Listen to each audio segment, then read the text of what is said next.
నీ రాత రాసేది ఎవరు? నీ దారి మార్చేది ఎవరు? కలలు నీవి, కష్టం కూడా నీదే.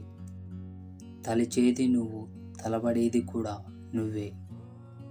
ఓటమి నీదే, గెలుపు కూడా నీదే. నీ ప్రయత్నం, నీ విజయం, నీ జీవితం.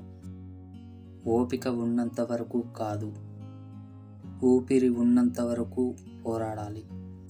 అలా చేస్తే ఓటమి నీ కాళ్ళ దగ్గర, గెలుపు నీ కళ్ళ ముందు ఉండిపోతాయి. గెలుపు ఓటమిని పక్కన పెట్టి అనుకున్న దారిలో నడవడం మాత్రం మానుకోకండి. మీరు సృష్టించిన గమ్యం కోసం గుంపుతో లేని సమూహంలా, గురువు లేని ఏకలవ్యుడిలా ప్రయాణం కొనసాగిస్తూనే ఉండాలి.